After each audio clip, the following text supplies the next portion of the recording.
This is an important video. I am in grave danger. I am making a record of exactly what happened before they find me. I am a whistleblower who worked as a power supply engineer for two of the major companies that claim to manufacture satellites. I have to hide the identity of my voice for protection, but I am real. For 15 years, I was convinced that I actually designed electronics packages, what we call black boxes that are on board satellites. I designed the Mark 271 power converter to convert the solar panel power and regulate it so that it can be used to power the electronics packages aboard the GPS Phase 5 satellites. I also was told I was designing power converters for the Motorola Iridium Class 9A satellites. Then in 2006 I worked for a company in Las Vegas, designing the electronics for the upgraded military smart bombs called JDAM that are guided by GPS. You can Google that if you want to know more. I began to suspect there was something fishy about every company I worked for when on September 17 of 2007 I was pulled aside by an engineer that worked for the Air Force and was the engineering supervisor for the contract. He offered to take me to the Trump casino that weekend and we could have a few drinks and said we needed to talk privately about the contract. I was in charge of prototyping the electronics and guidance system at the time. I wasn't married and I had the entire weekend free, so I said, why not? I didn't even put it together that he had paid rooms at the Trump casino. Why that particular casino? At least not until Trump ran for president this year. I knew that he actually knew Trump and sometimes played golf with him. I agreed to talk. We met at 8 p.m. at the bar and he began to explain to me that now that most of the work was done that it was time to fix the bomb quietly and put the GPS satellite antennas on the front of the bomb. I asked him what he was talking about. The GPS antenna is on the rear of the bomb where the fins are so they will face the sky and pick up the satellites. I thought he had gone crazy. Putting the GPS antenna on the front would have them face down and the metal of the bomb would block the signal from the satellites. I asked, what ground signal are you talking about? I was shocked as he explained that there were no GPS satellites. That all the signals came from cell towers on the ground.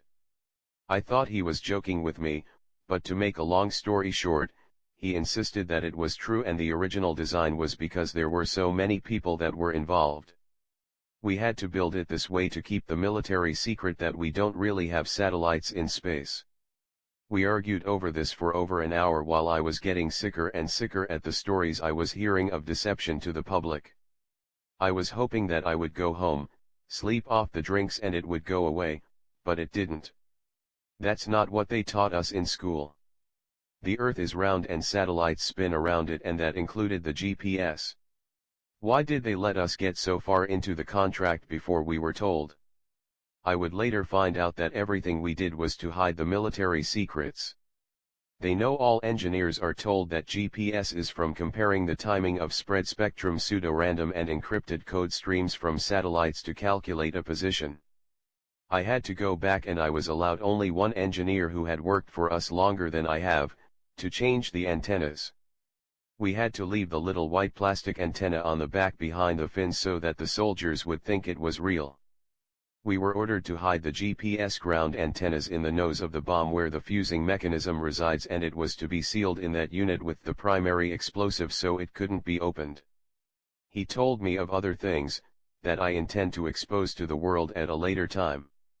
I must say that I was frustrated and the drinks he bought me didn't help, but it all made sense since I knew that our last field tests at the JDAM test site in Los Angeles had failed.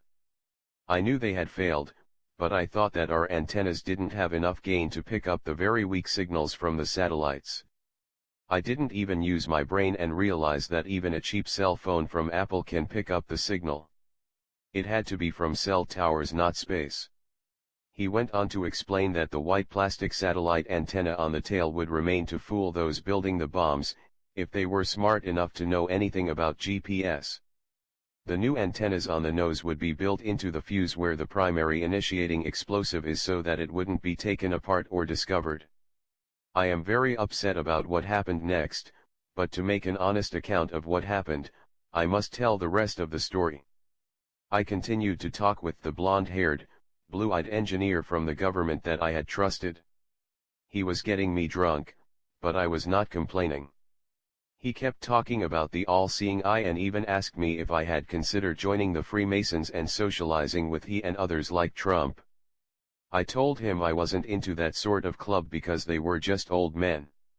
My head began to spin and I didn't know what to say because I thought we were talking about designing GPS modules. He then slapped a $1 bill down on the table and pointed to that pyramid with a floating eye above it that I didn't understand and said, "See, that is the ever-seeing eye. You had better learn who you work for," and he laughed. All of a sudden the smile was gone and he leaned forward and looked into my eyes and said, "You have the highest compartmentalized clearance on this project, and if one word of what we talked about gets to anybody, you will be tried for treason and that carries the death penalty." Then he whispered something that caused chills to run up my spine. "That is if you live long enough to go to jail. Accidents do happen, you know."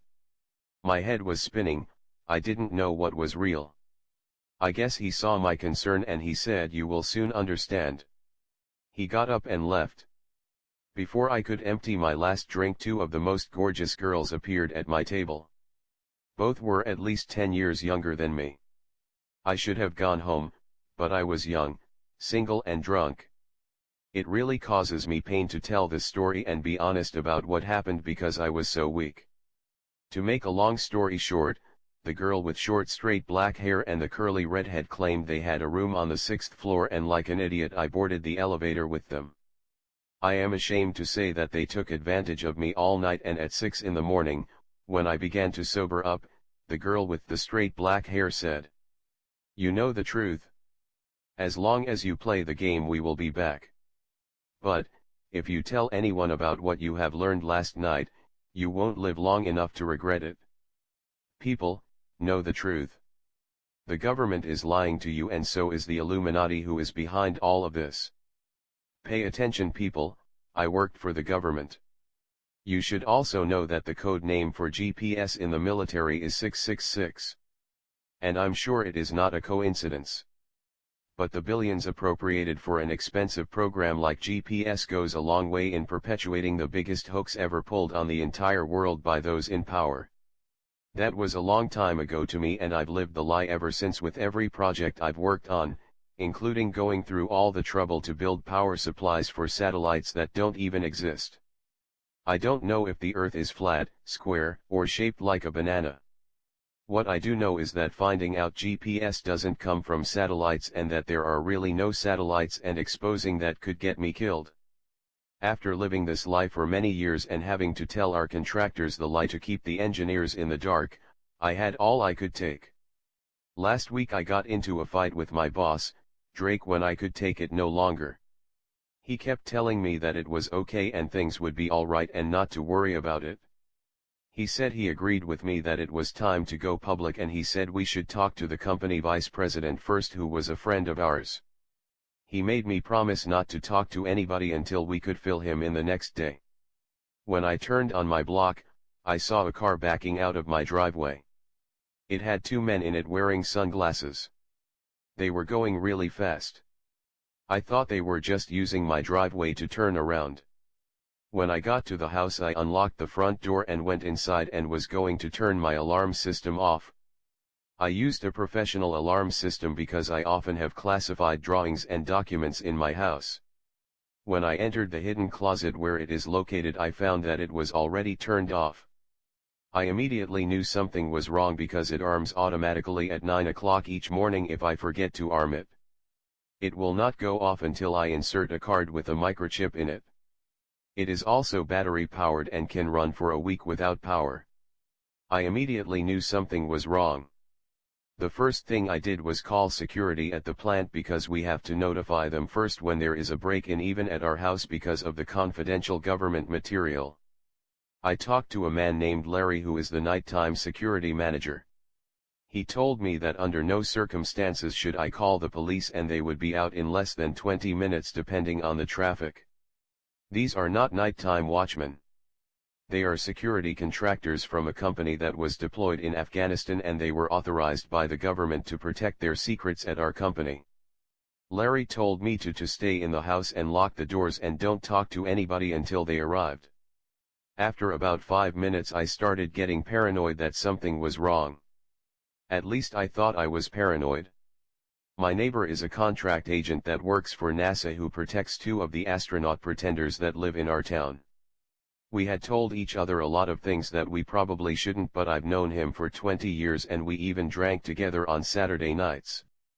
I went over to his house and quickly told him what was going on and that I thought maybe I said too much at work.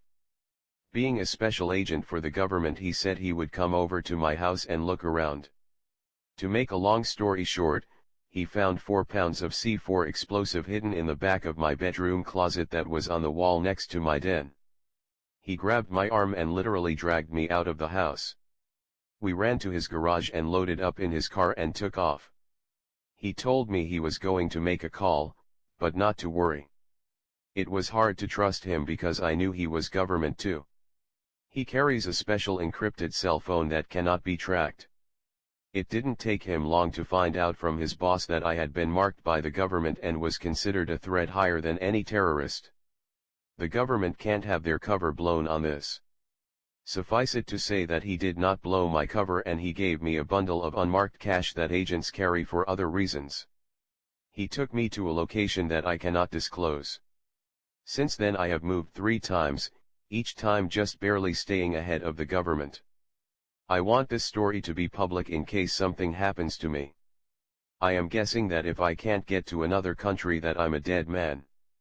When the space cover-up is threatened, all stops are pulled to prevent it from leaking, since it is the biggest lie the government has. I do not know the owner of this YouTube channel other than he is certain these conspiracies are true. The government hides everything. He has agreed to post my videos when I send them to him on secure channels. I tried to contact some of the newspapers that have broken the WikiLeaks stories, but they claim they can't touch it. The Illuminati has gotten to them. I am contacting a reporter for WikiLeaks tomorrow.